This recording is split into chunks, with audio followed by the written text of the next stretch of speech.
everyone, welcome back to my channel. Today I'm going to be talking about some books that I read from September all the way through December, so basically the last third of the year. I highly recommend all of these books and they're in no particular order.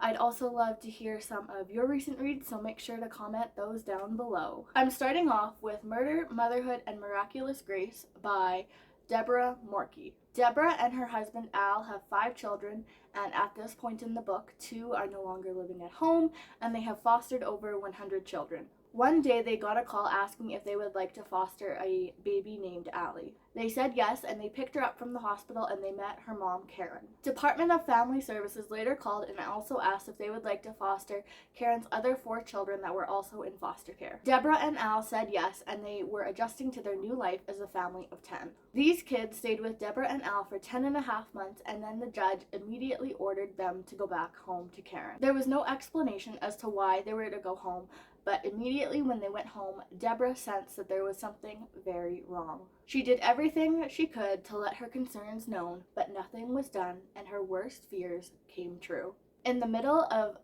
Debra and her family processing their grief, Debra received a phone call from Karen, who was in prison facing a life sentence with a very important question to ask.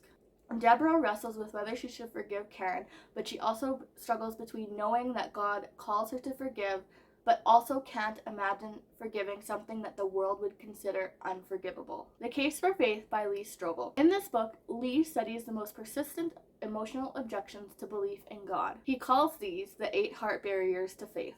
The 8 objections he examines and interviews multiple scholars about are: since evil and suffering exist, a loving God cannot. Since miracles contradict science, they cannot be true. 3. Evolution explains life, so God isn't needed. 4. God isn't worthy of worship if he kills innocent children. 5. It's offensive to claim Jesus is the only way to God. 6. A loving God would never torture people in hell. 7. Church history is littered with oppression and violence. And 8. I still have doubts, so I can't be a Christian. This book would be good for those who have difficult questions, who feel it is a barrier for their belief in Jesus. Specifically for Christians, this book can help you be better equipped for people you talk to who are going to have these questions. The Wish Book Christmas by Lynn Austin. This book is the sequel to If I Were You by Lynn Austin, and I wouldn't say there's any spoilers in this book, and I read this book last year, so I'm going to leave a tag so that you can click on it, and if you want, you can watch my review of this book. 2 single moms, Audrey and Eve, are looking forward to celebrating Christmas in America now that the war is over with their 2 5-year-old sons, Harry and Bobby. Harry and Bobby are also very excited for Christmas, but then the 1951 Sears Christmas catalogs arrive and they want every single toy on every single page. This really concerns Audrey and Eve, and they are concerned that Harry and Bob don't understand the true meaning of Christmas, Jesus' birthday.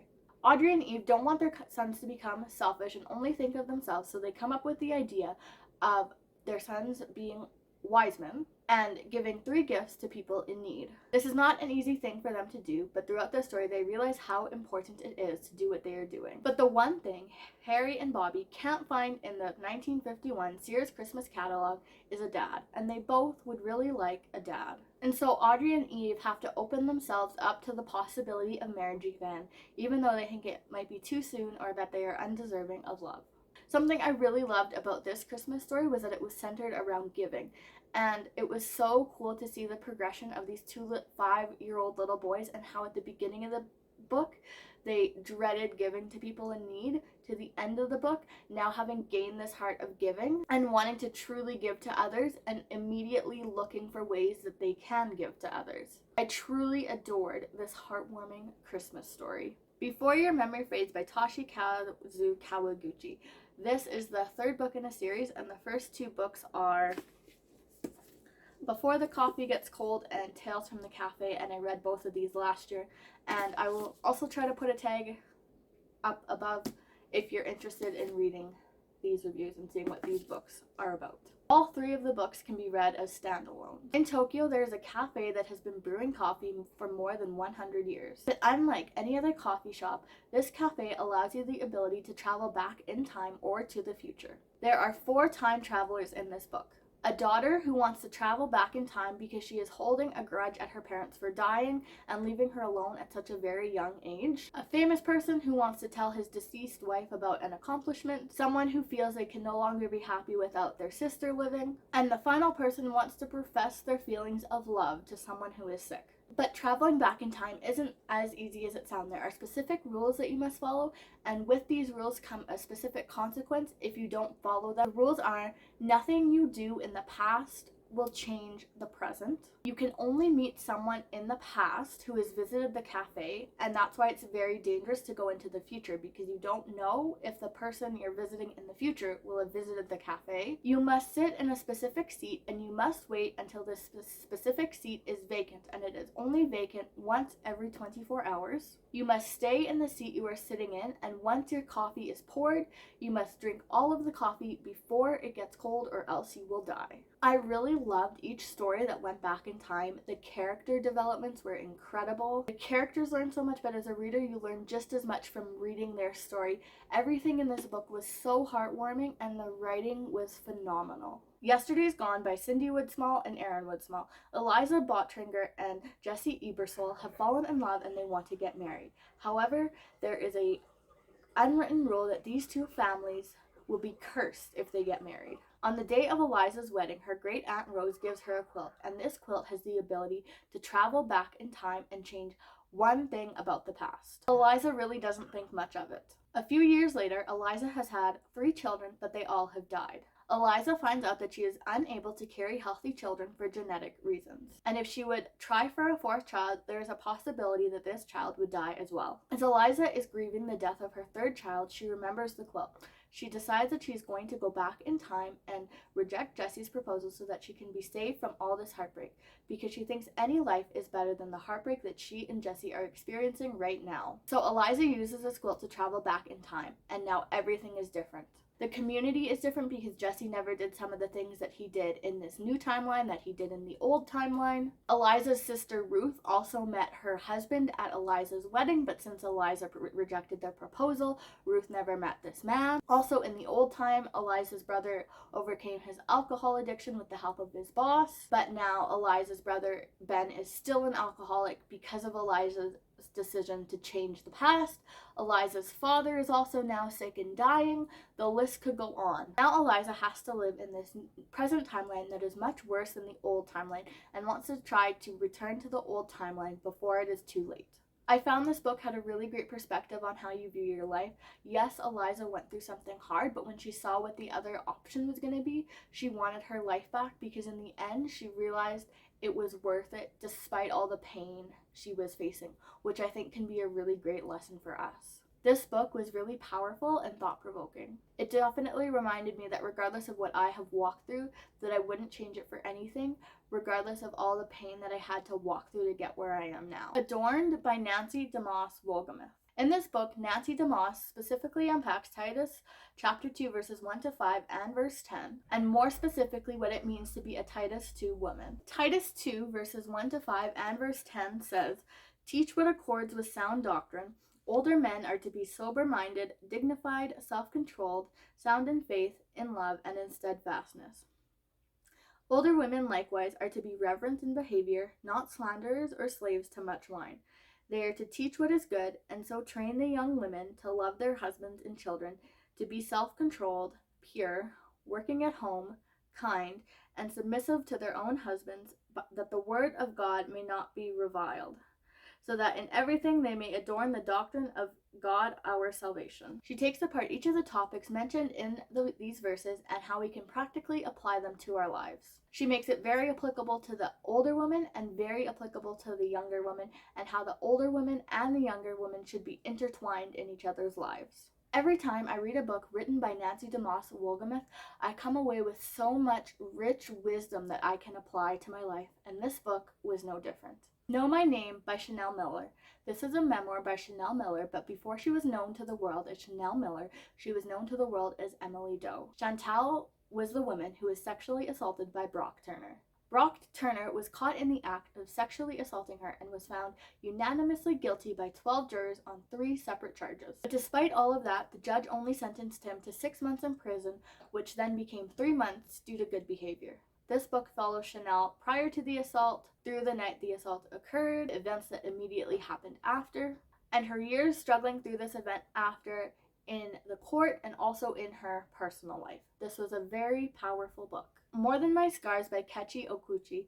On December 10th, 2005, when Kechi was 16 years old, she was in a plane crash in Nigeria that killed more than 100 people, and there were only 2 survivors, and she was one of them. She was left with third-degree burns over 65% of her body. Kechi had a long road of recovery ahead of her. She was in the trauma intensive care unit in South Africa for 5 months before she was moved to a regular ward. She talks about her experience in great detail, from a few days before getting on the plane, to being on the plane, to waking up after the crash in the hospital, to recovery, all the way up to present day. This is a very powerful story, and we see that throughout this story, Kechi refuses to be defined by what happened to her or how she now looks, but defines herself by the way God sees her, which has allowed herself to live authentically in a society that constantly defines us by constantly changing standards. Now I Am Known by Peter Mutabazi. At the age of 10, Peter ran away from home in hopes to get rid of his abusive father. He got on a bus headed towards Kampala, Uganda. For the next 5 years, he lived on the streets doing whatever he had to do in order to survive. One man saw potential in Peter and gave him the opportunity to go to school to create a better life for himself. This altered Peter's outlook on life. After Peter finished school, he went to university, went home to visit his family, and was able to find healing and, with God's help, forgive his abusive father. Peter had many doors open in his life, all because one person was willing to take a chance on him. Some of the things that Peter has done is he has served as a relief coordinator during the genocide in Rwanda, and he has worked for the International Committee of the Red Cross during the conflict in Sudan. Later, he immigrated to the United States and went to university again, and he is now a foster and adoptive dad. He also travels internationally to be an advocate for vulnerable children. I really enjoyed reading Peter's story and how he showed the impact of being able to make a difference in someone's life, no matter how big or small. It was a very captivating and fascinating story. The Breakdown by B.A. Paris. Cass is leaving a party in the pouring rain, and she decides to take the shortcut home through the woods. When she is driving through the woods, she sees a car that is stopped, and there is a woman that is sitting in the car. Cass thinks this woman's car might have broken down, or that she can't see because of the rain. So Cass briefly stops and looks in the window of the car, but she just keeps driving by because it doesn't look like the lady needs help. The next morning, Cass's husband, Matthew, tells Cass that a lady was murdered in the woods, and this place where this lady was murdered was this exact place where Cass saw this lady sitting in her car. But Matthew doesn't know that Cass took the shortcut home last night, so Cass deals with this grief, thinking she could have helped save this woman. After the murder, Cass has been forgetting everyday things. Things like she ordered an alarm, things like she invited people over for dinner, forgetting how to work the microwave, where she left her car, the packages she ordered. The list could go on, and it doesn't help that her mom died from early onset dementia. Cass is only 10 years away from the age that her mother was when she died. And ever since the murder, Cass has been getting these silent phone calls. Cass thinks these phone calls are coming from the murderer since Cass called the police about it on a payphone. When Cass tells Matthew about her concerns, Matthew thinks she is having a breakdown and that she is paranoid. So Matthew takes her to the doctor, and the doctor prescribes her pills, hoping that these pills will help her cope better. While I was reading this book, I had many thoughts about who the murderer could be, and to be honest, I kind of thought this book dragged on until the last 80-ish pages. But then the story really started to unfold, and the ending was not what I expected. I would love to read this book again and pick up on clues that I missed the first time. A Perfect Silhouette by Judith Miller. The year is 1850, and Melly has come to Manchester, New Hampshire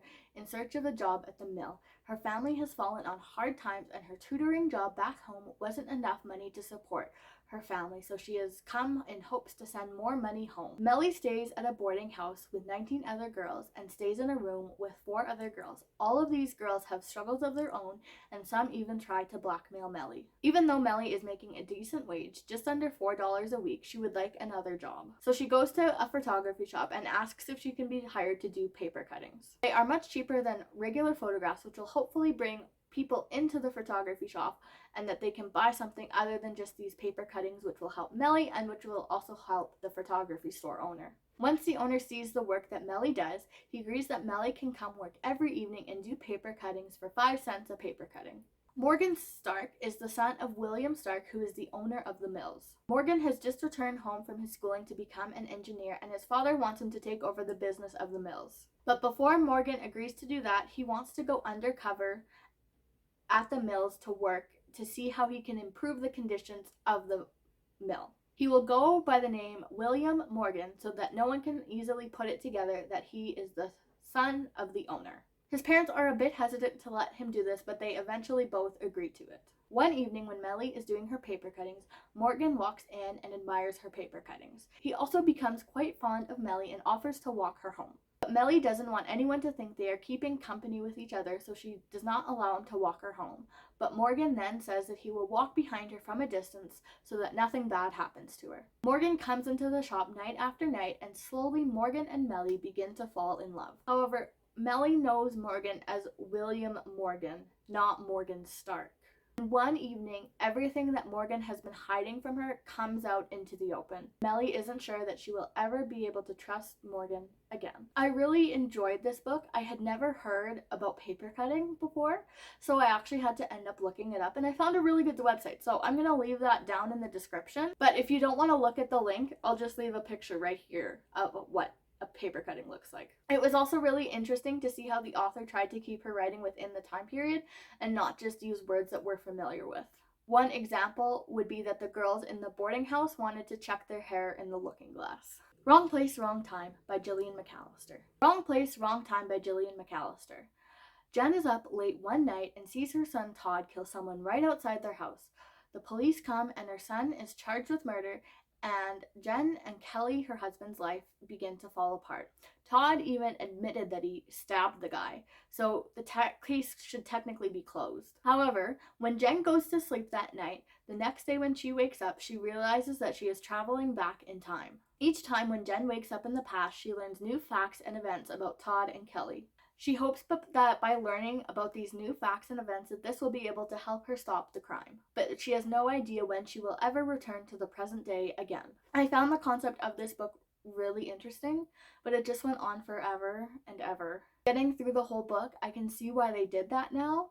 But I did want to stop reading because it went back over 25 years. And then it ended rather quickly. Now knowing what happens, it would be a book I would go back and read again. Thanks for watching this video. If you haven't already, make sure to comment some of your recent reads down below. Also, make sure you subscribe to my channel so that you don't miss any future videos I post. On December 31st, I'll be posting my 2022 reading stats, my 2023 reading goals, and my 2023 anticipated releases. And then on January 11th, I'm going to be posting the top books I read in 2022. Also, don't forget to like and share this with anyone you think might enjoy. Thanks for watching!